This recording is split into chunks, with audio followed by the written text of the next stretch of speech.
शिक्षक अभियोग्यता बुद्धिमत्ता चाचणी 2025 मध्ये ज्या पोर्टल अंतर्गत महत्वाच्या सूचना आहेत त्याच्यामध्ये 55 चा निर्णय शिक्षक भरतीमध्ये लागू होईल का, ओटीपी विसरला असेल तर काय करायचं, किती तारखेपर्यंत लॉक करायचं, कधीपर्यंत लॉक करायचं, कोणता प्राधान्यक्रम लॉक करायचा, विथसाठी कोणत्या, विदाऊटसाठी कोणत्या, आस्थापना विदाऊटसाठी कोणत्या, विथसाठी महत्वाच्या या सूचना आहेत. आपण या व्हिडिओमध्ये पाहणार आहोत. कोणत्याही स्तरावरती तुम्ही लॉक करत असताना किती वेळा लॉक करू शकता, लॉक करणं किती गरजेचं आहे, किती वेळा रिजनरेट करायचं आहे, कोणाला फायनल यादीमध्ये कन्सिडर केलं जाणार आहे, आणि जर एखाद्याची चूक झाली तर जबाबदार कोण असणार आहे, या सर्वच बाबतीमध्ये, या सर्वच गोष्टींसाठी मित्रमैत्रिणींनो, हे महत्वाचं शासन निर्णयात त्या महत्वाच्या सूचना आहेत त्या सर्वप्रथम समजून घेणं गरजेचं आहे. मी ॲडव्होकेट प्राध्यापक बालुषा माने आज तुमच्यापर्यंत पोहोचवत आहे. या व्हिडिओमध्ये ज्या सूचना उमेदवारांना दिलेल्या आहेत त्याच्यातली आपण महत्वाची सूचना पाहत आहोत. चला, महत्वाच्या सूचनांमध्ये आता ही जी सूचना आहे ती अभियोग्यता धारकांसाठी दिलेल्या सूचना आहेत. त्याच्या अंतर्गत सर्वप्रथम तुम्ही जाणून घ्या की तुम्हाला लॉग इन कुठल्या तारखेपासून कधीपर्यंत करायचं आहे, ओटीपी विसरला, पासवर्ड विसरला तर काय करायचं आहे, ज्या ज्या स्टेजवरती तुम्हाला प्रॉब्लेम येणार आहे तिथं तिथं तुम्हाला काय करता येईल त्याच्या संदर्भातला महत्वाच्या गाईडलाईन आपण या तुम्हाला या व्हिडिओच्या माध्यमातून आपण देत आहोत. तर आता बघा, सर्वांनी व्यवस्थित समजून घ्यायचं आहे. मी ॲडव्होकेट प्राध्यापक बालुषा माने A+ गुरु टीमच्या माध्यमातून आम्ही हे तुम्हाला सर्व माहिती देत आहोत. बघा, आता ह्या ज्या सूचना आहेत त्या शिक्षक अभियोग्यता बुद्धिमत्ता 2025 नुसार रिक्त जागांसाठी प्राधान्यक्रम जनरेट करण्याबाबतच्या ह्या दिलेल्या सूचना आहेत. त्याच्या अंतर्गत पहिली सूचना आहे की उमेदवारांनी किती प्रविष्ट झाले होते. याच्यामध्ये शालेय शिक्षण विभागाने एक सांगायला विसरलेले आहेत की टोटल उमेदवार आहेत 1,70,000 प्लस उमेदवार आहेत. त्याचं त्यांनी याच्यामध्ये जिक्र केलेला नाहीये, जो करायला हवा होता. आता दुसरं आहे की कुणाला स्वप्रमाणपत्र करायचं आहे किंवा सुविधा देण्यात आली, ज्यांनी आपला सेल्फ सर्टिफाय फॉर्म केलेला आहे पवित्र पोर्टलद्वारे, त्यांनाच ही सुविधा देण्यात आलेली आहे. चला, पुढचा मुद्दा पाहूयात. थोड्या वेळेमध्ये आपल्याला जास्त इन्फॉर्मेशन पाहिजे, त्याच्यासाठी तुम्ही एक व्यवस्थित समजून घेणं गरजेचं आहे. उमेदवारांनी काय करायचंय, तर उमेदवारांनी ही जी वेबसाईट दिलेली आहे ना, teachersrecruitment.org, त्या संकेतस्थळावर जायचंय आणि सेल्फ सर्टिफाय जी कॉपी आहे पूर्ण केलेल्या उमेदवारांनीच या प्रक्रियेमध्ये सहभागी व्हायचंय. कधीपर्यंत प्राधान्यक्रम जनरेट करण्याची सुविधा आहे, 6 तारखेपासून ते उपलब्ध करून देण्यात आलेली आहे आणि अगदी कमी वेळ आहे, परंतु तुम्ही जास्त घाई करू नका. शांत डोक्याने अभ्यासाने प्राधान्यक्रम आपल्याला लॉक करायचे आहे. जर तुम्हाला गरज असली तर गुरु गायडन्स प्ले स्टोर मध्ये जाऊन A+ गुरु ॲप डाउनलोड करा. गुरु गायडन्सच्या माध्यमातून तुम्ही आमच्याशी थेट जोडले जा. A+ गुरुची प्रशिक्षित टीम तुम्हाला याच्यासाठी गाईडलाईन करणार आहे आणि जे हेल्पलाईनच्या माध्यमातून, गुरु गायडन्सच्या माध्यमातून आमच्याशी जोडलेले आहेत त्यांनी सुद्धा हा व्हिडिओ व्यवस्थित पाहायचा आहे, जेणेकरून तुम्हाला 1-to-1 गायडन्ससाठी सुद्धा आम्ही घेणार आहोतच आणि लाईव्हच्या माध्यमातून तुमचे प्रश्न सुद्धा सॉल्व्ह करणार आहोत. बरं, आता त्याच्या अंतर्गत 6 तारखेपासून उपलब्ध सुविधा करून दिलेल्या आहे उमेदवाराच्या लॉग इनला. आता काय करायचं उमेदवारांनी, प्रथमतः हे अतिशय व्हेरी IMP ही सूचना आहे. त्याच्या अंतर्गत काय करायचंय, ज्या जाहिराती आहेत, उपलब्ध केलेल्या जाहिराती आहेत, त्याचा व्यवस्थित अभ्यास करायचा आहे. आता जाहिराती कुठल्या आहेत बघा, आता ह्या पोर्टलच्या होम पेजला या तुम्हाला जाहिराती दिसत आहेत. मॅनेजमेंट सूचना, ऍडव्हर्टाइजमेंट सूचना, इथं सगळ्या याच्या अंतर्गत सगळ्या जाहिराती सुद्धा तुम्हाला डाउनलोड करायला दिले. डाउनलोड ऑप्शन मध्ये गेल्यावर तुम्हाला दिसते जिल्हा परिषद विथ इंटरव्ह्यू, जिल्हा परिषद विदाऊट इंटरव्ह्यू, ट्रायबल, वेगवेगळ्या private management, private without interview अशा पद्धतीच्या आहेत. त्या तुम्ही अपलोड जाहिरात करायच्या आहेत किंवा तुम्ही ऍपमध्ये जाऊन न्यूज हायलाइट मध्ये सुद्धा जाहिराती पाहू शकता. गुरु गायडन्स मध्ये सुद्धा अपलोड केलेल्या आहेत. आपल्या टेलिग्राम चॅनल जॉईन करा, तिथेही अपलोड केलेले आहेत. प्लस टीचर हेल्पलाईन मेंटरशिप मध्ये सुद्धा अपलोड केलेले आहेत. व्यवस्थित तुम्ही एकदा तुमच्या फोनमध्ये व्यवस्थित डाउनलोड करून घ्यायचे आहेत. म्हणजेच काय, तुम्हाला मेनू मध्ये पाहून त्याचा व्यवस्थित अभ्यास करायचा आहे आणि तुमच्या लॉग इन मध्ये विथ इंटरव्ह्यू राऊंड आणि विदाऊट इंटरव्ह्यू राऊंड स्वतंत्रपणे जाहिराती उपलब्ध आहेत आणि त्या तुम्हाला तिथून अभ्यास करायचा आहे. त्याच्यासोबत जनरेट प्रेफरन्सेस उमेदवारांना करायचे आहेत दोन्हीसाठी सुद्धा. आणि स्वतंत्रपणे यादी जनरेट करत असताना, प्राधान्यक्रम जनरेट करत असताना आवश्यक ती खात्री करतील, म्हणजे ते तुमच्यासाठी आहे का, योग्य आहे का, ज्याच्यासाठी तुम्हाला लॉग इन करायचं आहे त्याच्यासाठी आहेत का, याची सुद्धा उमेदवारांनी खात्री करून घ्यायची आहे. मग आता 7वा मुद्दा कोणता दिलेला आहे, 7व्या दिलेल्या मुद्द्यानुसार पाहूयात आता आपण. त्याच्या अंतर्गत मुलाखतीशिवाय विथ इंटरव्ह्यू, विदाऊट इंटरव्ह्यू दोन्ही प्रकारच्या पात्र उमेदवारांना हे जनरेट होणार आहेत आणि पात्र उमेदवार आहेत दोन्ही प्रकारच्या नियुक्तीसाठी एकत्रित तुम्हाला लॉक करायचे आहेत, विथ आणि विदाऊटचे तुम्हाला एकत्रित लॉक करायचे आहेत. लक्षात ठेवा, याच्यामध्ये कोणीही कोणत्याही प्रकारची चूक करू नका. ही मनापासून तुम्हा सर्वांना एक रिक्वेस्ट आहे, असं म्हणाल तरी सुद्धा चालेल. बरं, आता ह्याची तारीख दिलेली आहे, ती बघा 11 तारखेपर्यंत तुम्हाला हे लॉक करायचं आहे. पहिल्या ह्याच्यामध्ये थोडासा कालावधी नंतर वाढून मिळेल, परंतु सध्या मात्र विहित मुदतीत तुमचं काम करून घ्या. कारण इथं 9वी सूचना दिलेली आहे की उमेदवारांनी योग्य वेळेतच ते लॉक करायचे आहेत. त्याच्यासोबतच आता विदाऊट इंटरव्ह्यूची पदभरतीची नियमित फेरीची प्रथमता सर्वप्रथम करावी. म्हणजे पहिला राऊंड कुठला लागणार आहे, तर विदाऊट इंटरव्ह्यूचा पहिला राऊंड लागणार आहे. आणि त्याच्यानंतर शासन निर्णय 2/4/2026 मधील तरतुदीनुसार परीक्षेतील गुण मुलाखतीशिवाय विदाऊट इंटरव्ह्यू मुलाखतीसह निवडीच्या प्रकारामध्ये एकूण निवडीच्या शिफारशीशिवाय लागू राहतील. म्हणजे 1 भरती आहे. आपल्या सर्वांना माहितच आहे, नेहमी आपण सांगितलेलं आहे, म्हणजे एकदा उमेदवाराची विदाऊट इंटरव्ह्यूला निवड झाली की तो विथ इंटरव्ह्यूसाठी याच्यासाठी एलिजिबल नाहीये. चला 12 नंबरची सूचना आपण पाहतोय आणि त्याच्या अंतर्गत तसेच उमेदवारांनी हे प्राधान्यक्रम लॉक करायचे आहेत. साठी बघा त्यांनी दिलेले आहेत. विथ इंटरव्ह्यूसाठी जास्तीत जास्त 50 करायच्या, जास्तीत जास्त म्हणजे 50 पेक्षा जास्त होणार नाहीयेत, पण 50 पेक्षा तुम्ही करू शकता. कमीत कमी 100 विथ इंटरव्ह्यू राऊंडसाठी उमेदवारांना हे करायचं आहे. आणि दोन्ही प्रकारचे प्राधान्यक्रम लॉक करणं हे बंधनकारक आहे, म्हणजे ते करायचेच आहेत, लक्षात घ्या. त्यामुळे तुम्हाला दोन्ही, जरी तुम्हाला दोन्ही प्रक्रियेत सहभागी व्हायचे असले तर दोन्ही करा. एकाच प्रक्रियेत सहभागी व्हायचं असेल तर तुम्ही एक विथ किंवा विदाऊट एक प्रक्रियेमध्ये सहभागी होऊ शकता. हे तुम्हाला तिथं लिबर्टी देण्यात आलेली आहे, म्हणजे ते तुम्हाला तिथं सुविधा देण्यात आली. 11 नंबरची सूचना आपण पाहतोय. त्यांना स्वप्रमाणपत्रामध्ये नमूद केल्याप्रमाणे जे काही तुमचा सेल्फ सर्टिफाय केलेला फॉर्म आहे त्याच्यानुसार तुम्हाला हे प्राधान्यक्रम जनरेट होणार आहे. एखाद्याला जर जनरेट झाले नाहीत तर तुमचा सेल्फ सर्टिफाय करताना फॉर्म काहीतरी चुकलेला असू शकतो. बरं, जे लॉक करणार नाही जनरेट करून सुद्धा ते निवडीच्या कोणत्याही टप्प्यावर विचारात घेतले जाणार नाहीत. त्यामुळे प्राधान्यक्रम जनरेट करणं महत्वाचं जितकं आहे त्याच्यापेक्षा ते लॉक करणं हे 100% महत्वाचं आहे. लक्षात ठेवा, अजिबात सुद्धा विसरायचं नाहीये. तुमच्या लक्षातच यायला हवं की 100% तुम्हाला प्राधान्यक्रम हे लॉक करणं जनरेट झाल्यावरती प्रथमतः तुमची जबाबदारी आहे. एक एक शब्द तुम्ही महत्वाने योग्य पद्धतीने आणि समजेल अशा शब्दामध्ये सांगण्याचा माझा स्वतःचा हेतू आहे, जेणेकरून तुमची कोणतीही छोटी मोठी चूक होणार नाहीये.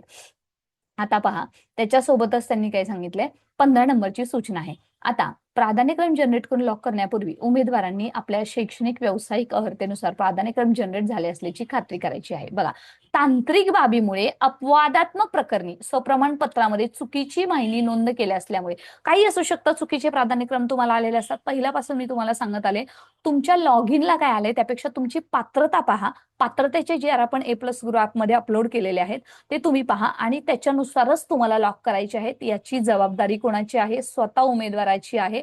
एखाद्या उमेदवाराची चुकीच्या पदावर नियुक्ती झाली, मुलाखतीसाठी शिफारस झाल्यास आणि नंतर तो डीव्हीच्या वेळेस बाद झाल्यास त्याची जबाबदारी त्या उमेदवाराची आहे, कारण तो एकदा सिलेक्ट झाला तर भरतीतून तो बादच झालेला आहे. हे प्रथमतः सर्वांनी लक्षात घ्यायचं आहे. बरं, आता पुढची जी 16 नंबरची सूचना आहे त्याच्या अंतर्गत पहा, त्यांनी वेगवेगळी शैक्षणिक अर्हता आहे ती कधीची आहे ते त्यांनी दिलेलं आहे. बरं, ऑनलाईन अर्ज परीक्षा जेव्हा भरलेला आहे 14 मे 2025 पूर्वी चीच किंवा त्या दिवसापर्यंतची ज्यांच्याकडे शैक्षणिक अर्हता आहे ती आवश्यक आहे. म्हणजे BA, B.Ed, 12वी हे सगळं गरजेचं आहे. 14 मे अखेरपर्यंत तुमची व्यावसायिक अर्हता सुद्धा तितकीच गरजेची आहे. त्याच्यासोबतच हे जे काही पत्र काढलेलं आहे 2 मे 2025 ला, त्याच्यानुसार जे लास्ट शिक्षण क्षेत्राच्या शेवटच्या वर्षामध्ये होते त्यांना जी तारीख दिलेली आहे ते 25 सप्टेंबर 2025 पर्यंत त्यांची व्यावसायिक अर्हता आहे त्यांना विचारात घेतलं जाणार आहे. वय आहे, कॅटेगरीच्या उमेदवार असतील त्यांनी 14 मे 2025 पूर्वी जर त्यांनी कॅटेगरीमध्ये असतील 43 एज असेल तर ते मनपा, नपा, झेडपी याच्यासाठी पात्र आहेत. सोबतच ओपन कॅटेगरीचे उमेदवार 38 एज असेल तर ते पूर्ण भरती होईपर्यंत याच्यासाठी पात्र आहेत. 1 ते 12वी साठी बाकी सगळेच उमेदवार पात्र आहेत. तिथं वयाची कोणती अट नाही जर खाजगी आस्थापना असतील. ओके, 17 नंबरचा मुद्दा तुम्ही पाहून घ्या. तर त्याच्यामध्ये दिलेला आहे की आता हे जे काही एकत्रित आहे 14 मे 2025 जे शैक्षणिक व्यावसायिक अर्हता आहे, सोबतच 25 सप्टेंबर 2025 जी व्यावसायिक अर्हता ज्यांनी धारण केलेली आहे त्यांनी विचारात घेऊन हे सध्या अपियर मुलांसाठी आहे, पहा लक्षात घ्या. त्यांचं आरक्षण, इयत्तांचा गट, विषय एकत्रित विचार करून त्यांच्या लॉग इनवर प्राधान्यक्रम देण्यासाठी रिक्त पदांच्या व्यवस्थापन निहाय यादी उपलब्ध होईल. सदर रिक्त पदाच्या उमेदवारांनी यादीतून उमेदवारांचे लॉक प्राधान्यक्रम निवड प्रक्रियेत गुणवत्तेत विचार घेतले जातील. जर त्यांची गुणवत्ता असेल तरच त्यांना या भरतीमध्ये पुढची संधी आहे, याचा सिंपल असा मिनिंग आहे. त्यामुळे जर कोणतेही प्राधान्यक्रम जनरेट झाल्यात उमेदवाराने ते लॉक करू नयेत असं त्यांनी पुन्हा सांगितलेलं आहे. त्याच्या अंतर्गत बघा, आता इथं 19 नंबरची सूचना आपण पाहतोय. त्याच्या अंतर्गत प्राधान्यक्रम लॉक केल्यानंतर जर उमेदवारांना बदल करायचे असलेत किंवा पूर्वी जनरेट केलेले प्राधान्यक्रम डिलीट करून विहित मुदतीत पुन्हा जनरेट करता येतील आणि काळजीपूर्वक आपली अर्हता पाहून पुन्हा लॉक करायचं आहे. लॉक विसरायचं नाहीये, हे लक्षात ठेवा. कारण जर तुम्हाला भरतीमध्ये शेवटपर्यंत राहायचंय, निवड होईपर्यंत राहायचंय, तर लॉक करायला विसरायचं नाहीये. आता पुढचे काही सूचना आहेत त्या सुद्धा आपण पाहणार आहोत. त्याच्या अंतर्गत 20वी काय आहे की उमेदवारांची निवड आहे ना, मुलाखतीसाठी शिफारस किंवा उर्वरित प्राधान्यक्रमाचा विचार केला. एकदा उमेदवारांची प्राधान्यक्रम विचारात कुठले घेतले जाणार आहेत, ज्या क्रमाने लॉक केलेले आहेत. त्यामुळे पहिले 10 कुठले आहेत, दुसरे 10 कुठले आहेत, पहिला, दुसरा, तिसरा सिक्वेन्स कुठला आहे, त्याच्यानुसारच उमेदवारांचा विचार केला. त्याच्यानंतरचे जे प्राधान्यक्रम आहेत त्याचा विचार केला जाणार नाही. So simple. त्याच्यासोबतच आता उमेदवारांची OTP बेस्ड लॉग इन असल्याने त्याने जो मोबाईल नंबर जो दिलेला आहे त्याच्यानुसारच त्यांना मोबाईल नंबर क्रमांकात बदल करून घ्यायचा आहे. त्यांनी काय करायचं, जर त्याच्यानुसार OTP येत नसेल, मोबाईल नंबर बदल आहे, ईमेल ID बदल आहे, तर त्या उमेदवारांनी काय करायचंय, त्यांनी शेजारच्या शिक्षणाधिकारी, प्राथमिक माध्यमिक शिक्षण निरीक्षक, पश्चिम उत्तर दक्षिण इथे जाऊन त्यांनी विनंती अर्ज करायचा आहे आणि ओळखीच्या पुराव्यासह सेल्फ सर्टिफाईड फॉर्म सोबत आधार कार्ड घेऊन जायचं आहे आणि तुमचा जो चेंज झालेला मोबाईल नंबर आहे, चेंज झालेला ईमेल ID आहे, तो तुम्ही घ्यायचा आहे. सोबतच जर तुमच्याकडे सेल्फ सर्टिफाय केलेला फॉर्म नसेल तर तुम्ही डाउनलोड करू शकता. परंतु तुमच्याकडे टेटचं गुणपत्रक नसेल तर तुम्ही टीचर्स हेल्पलाईनच्या माध्यमातून आपल्याशी जोडले जा. DVच्या वेळेस आम्ही तुम्हाला पर्सनल गायडन्स करणार आहोत. त्या संदर्भात तुम्ही काय करायचं. त्याच्यासोबतच आता पाहून घ्या 22वी जी सूचना आहे त्याच्या अंतर्गत जी कागदपत्राची पडताळणी आहे त्याच्या अंतर्गत जे काही सर्व शैक्षणिक व्यावसायिक अर्हता आहे, जात प्रवर्गाची प्रमाणपत्र आहेत, त्याच्यासोबत जी उमेदवारांनी अपलोड केलेली आहेत पोर्टल मार्फत तपासण्यात आलेली नाहीये, ते कधी तपासणार आहेत तर व्यवस्थापनाकडून कागदपत्र पडताळणी DVच्या वेळेस केली जाणार आहे. त्यामुळे उमेदवारांची जरी त्याची निवड झाली आणि नंतरनं DVच्या वेळेस जर त्याचे व्यवस्थित नसले किंवा त्यांनी लॉक करताना योग्य खबरदारी घेतली नाही तर मात्र तो नंतर DVच्या वेळेस बाद झाला तर त्याची जबाबदारी सुद्धा स्वतः उमेदवाराची आहे. त्यामुळे व्यवस्थित जे तुम्ही पात्रता आहे त्याला लॉक करा. ज्याची तुमची पात्रता नाहीये, ज्याच्याकडे तुमचं समांतर आरक्षण 14 मे नंतरचं नाहीये तर तुम्ही लॉक करू नका. अन्यथा चुकून सुद्धा तुम्ही अशा कुठल्याही गोष्टीला बळी पडू नका जेणेकरून तुमची पात्रता तुम्ही DVच्या वेळेस याच्यातून बाद व्हाल. आता 23 काय आहे, उमेदवाराने स्वतःचा हेतू साध्य करण्यासाठी पोर्टलवर खोटी, चुकीची माहिती, अपूर्ण माहिती नोंद केली असेल किंवा लपवून ठेवली असेल, त्यात बदल केला असेल किंवा कागदपत्र पडताळणीच्या अगोदर सादर केलेल्या कागदपत्रामध्ये कुठल्याही प्रकारची खाडाखोड केल्याचे दिसून आल्यास, प्रमाणपत्र बनावट असल्यास उमेदवाराच्या गैरवर्तणुकीबद्दल कोणत्याही टप्प्यावर अपात्र ठरेल किंवा तसेच तो योग्य शिक्षेस सुद्धा पात्र राहील. आता हे सर्वांसाठी आहे ज्यांनी पोर्टलच्या किंवा माहिती भरत असताना त्याच्यामध्ये घोल काय केलंय त्यांच्यासाठी. 14व पहा, चारित्र्य व पूर्व चारित्र्य पडताळणी आक्षेपांतर्गत बाबी आढळून आल्यास संबंधित उमेदवार नियुक्तीसाठी सेवेसाठी पात्र राहणार नाही. जसं तुम्हाला पोलीस व्हेरिफिकेशनचं सांगितलेलं आहे. तुम्ही सध्या काळजी करू नका. हा जो मुद्दा आहे हेल्पलाईन गुरु गायडनच्या मुलांसाठी मला स्पेशली सांगायचं आहे. त्यांना आपण त्याच्यावरती नवीन सेशन घेणार आहोत DVच्या वेळेस. सध्या मात्र तुम्हाला लॉक कसं करायचं तो महत्वाचा आहे, त्याच्यावरती आपण सध्या फोकस करणार आहोत.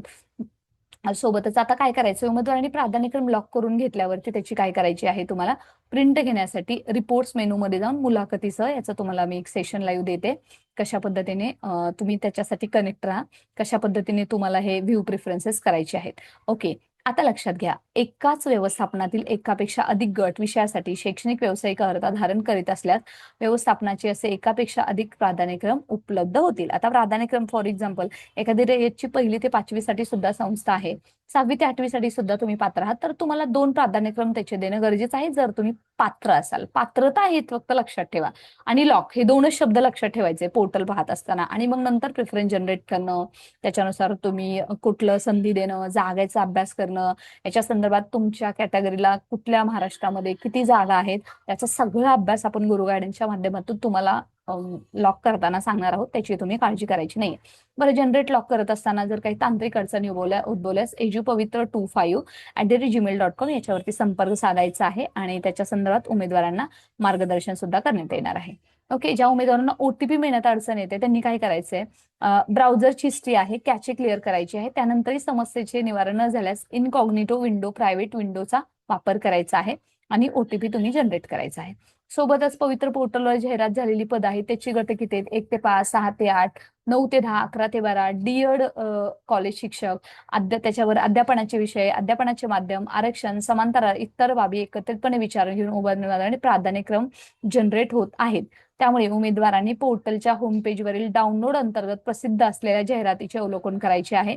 आरक्षण निहाय, विषय निहाय सर्व बाबींचा एकत्रित विचार करून पात्र असूनही तांत्रिक कारणामुळे प्राधान्यक्रम जनरेट होत नसल्यास यापूर्वी जनरेट केलेले प्राधान्यक्रम डिलीट करायचे आहेत. बघा, प्राधान्यक्रम जनरेट नाही केला तर काय करायचंय, नव्याने जनरेट करायचे आहेत आणि जनरेट केलेले प्राधान्यक्रम पुन्हा करून नव्याने प्राधान्यक्रम जनरेट करायचे आहेत. त्यामुळे संधीची मर्यादा, किती वेळा तुम्ही डिलीट करू शकता, किती वेळा तुम्ही जनरेट करू शकता, त्यामुळे याची कोणतीही मर्यादा नाहीये. त्यामुळे लॉक करणे आवश्यक आहे. आता पुढचा जो 25वा मुद्दा आहे त्याच्या अंतर्गत मुलाखती साठी आहे. पोर्टल जाहिरातीसाठी पदांच्या विषयांच्या संख्येत कोणत्याही कारणास्तव बदल होऊ शकतो. ठीक आहे, म्हणजे एखाद्या जागा होती, आम्ही तिथे प्राधान्यक्रम दिला आणि नंतर माझी निवड पण झाली पण तिथे जागाच नाही असं म्हणतात, तर त्याचा मुलाखतीसाठी उमेदवारांनी विचार केला जाणार नाही. इव्हन दो उमेदवारांनी जनरेट करून लॉक केले असले तरी सुद्धा लक्षात घ्या, काही कारणास्तव हा विषय शेवटी संख्येमध्ये बदल झाला तरी सोबतच जो लॉग इन आयडी आहे तो तुमचा हा 10 अंकी लॉग इन आयडी आहे. त्याच्या अंतर्गत सुरुवात कुठून होते तर 25 हॅशटॅग वापरायचा आहे बघा खाली, त्याच्यानंतर तुमचा 10 अंकी हा नंबर लिहायचा आहे आणि त्याच्या पद्धतीने पासवर्ड नंबर प्रमाणे असेल. त्याच्यानंतर तुम्ही तुमचा पासवर्ड टाकायचा आहे. फॉरवर्ड पासवर्ड जर झाला असेल तर तो पुन्हा रिजनरेट करा आणि त्याच्यानंतर तुम्ही कॅप्चा टाकून पुन्हा लॉग इन करू शकता आणि तुम्हाला ओटीपी येईल मोबाईलवरती, त्याच्यानुसार तुम्हाला करायचं आहे. त्याच्यासोबत आता स्थानिक स्वराज्य संस्था, झेडपी, मनपा, नपा, शासकीय विद्यानिकेतन, आदिवासी विकास विभाग अंतर्गत शासकीय अतिरिक्त पदांच्या भरतीवर देण्यात येणाऱ्या जाहिराती या मुलाखती शिवाय या प्रकारात असतील. पाहिलं, वा, व्हेरी गुड. विद्यानिकेतन, आदिवासी विकास विभाग एवढ्या सगळ्या पद पोर्टल भरतीवरती आलेली आहेत. एका रिक्त पदासाठी एका उमेदवाराची एकाच एक प्रमाणात पोर्टलद्वारे नियुक्तीसाठी शिफारस करण्यात येईल. त्यामुळे विदाऊट इंटरव्ह्यू मध्ये एकाच एक उमेदवार आहे. ठीक आहे, मुंबई महानगरपालिकेतील MNSNP सब प्रायमरी हा दिलेला आहे नंबर अंतर्गत शिक्षण खात्याच्या आस्थापनेतील गट क शिक्षण सेवक या प्रवर्गातील जे काही एकूण 4 जाहिराती प्रसिद्ध केलेल्या आहेत. मुंबई महानगरपालिकेच्या मार्गदर्शक सूचनांचे काटेकोरपणे अवलंबन करणे गरजेचे आहे. त्यांचे नियम काय आहेत ते होणं गरजेचं आहे आणि तेव्हाच प्राधान्यक्रम लॉक करायचे आहेत. जर मुंबईचे प्राधान्यक्रम जर तुम्हाला लॉक करायचे असेल महानगरपालिकेचे, तर तुम्ही प्राधान्यक्रम लॉक करत असताना हेल्पलाईनच्या माध्यमातून थेट आम्हाला सांगा किंवा आपण 1 to 1 बोलणार आहोत, तेव्हा तुम्ही व्यवस्थित कागदपत्र तुम्ही तिथं बाद होणार आहात.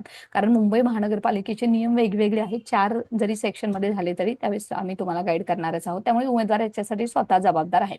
त्याच्यासोबतच खाजगी शैक्षणिक संस्थातून हेल्पलाईनच्या माध्यमातून तुम्ही याच्याशी जोडले जाऊ शकता. नेक्स्ट 32वी शैक्षणिक संस्था रिक्त पदांवर भरती देणार जाहिराती मुलाखतीशिवाय व मुलाखतीसह 2 प्रकारच्या सध्या देण्यात आलेल्या आहेत. त्याच्या अंतर्गत मुलाखतीशिवाय या पर्यायासाठी उमेदवार एकाच एक प्रमाणात पोर्टल मार्फत नियुक्तीसाठी शिफारस पात्रता देण्यात येत आहे. एकाच 3 आहेत ते मुलाखती आहेत आणि पोर्टल मार्फत शिफारस होणार आहे. आणि जी एकूण कार्यवाही ना 2 एप्रिल 2024 नुसार, म्हणजे मुलाखतीला किती गुण, काय गुण याच्या संदर्भातली जी काही आहे संस्थेच्या हातामध्ये 10 गुण आहेत, 75 गुण आहेत ते तुमच्या टेटमध्ये मिळालेले आहेत, त्याच्यानुसार कार्यवाही करायला सांगितले आहे 2 एप्रिल 2026च्या शासन निर्णयानुसार. आता बघा, याच्या अंतर्गत अजून त्यांनी सांगितलंय टीईटी आणि सीटीटी बद्दल 23/3/2026 रोजीच्या अनुषंगाने पदभरतीनुसार त्यांच्या आरक्षणानुसार सवलतीचे गुण घेऊन पात्र ठरलेले उमेदवार गुणवत्तेनुसार खुला प्रवर्गातील रिक्त पदासाठी पात्र राहतील. म्हणजे काय, 55-60चा नियम शिक्षक भरतीसाठी लागू नाहीये. गुड न्यूज टू ऑल, अतिशय महत्वाची बातमी सर्वांसाठी. त्यामुळे तुम्ही कॅटेगरीच्या उमेदवार आता ओपनचे प्राधान्यक्रम देण्यासाठी किंवा जर त्यांच्या लॉग इन अवेलेबल झाले 1 ते 5 साठी जनरली, तर ते अवेलेबल आहेत. त्यांना आता संधी आहे. आता त्याच्यासोबतच जे काही चाललेलं आहे त्याच्यामध्ये प्राधान्यक्रम देण्यात येत आहेत. उच्च न्यायालयातील विविध याचिका आहेत त्याच्या अंतर्गत प्राधान्यक्रम होत आहेत. जर प्राधान्यक्रम generate, save, assign, rearrange, lock करताना, कार्यवाही करताना सन 2022 मधील उपलब्ध संकेतस्थळावरील मॅन्युअल उमेदवारांनी युजर मॅन्युअल पाहायचं आहे आणि विचार करायचा आहे. आणि प्राधान्यक्रम लॉक करणे, जनरेट करणे इत्यादी बाबत तुम्हाला कोणत्याही तांत्रिक अडचणी आल्यास तर त्यांनी एजू पवित्र 25@gmail.com याच्यावरती संपर्क साधायचा. या महत्वाच्या सूचना होत्या सर्व उमेदवारांसाठी. मित्रमैत्रिणी, तुमच्या लक्षात येईल प्राधान्यक्रम लॉक करणं आणि त्याच्या अगोदर या सूचना समजून घेणं, 1 to 1 समजून घेणं हे अतिशय महत्वाचं आहे. आणि अशा पद्धतीने तुम्हाला प्राधान्यक्रमच्या सूचना भरपूर युजफुल ठरणार आहेत.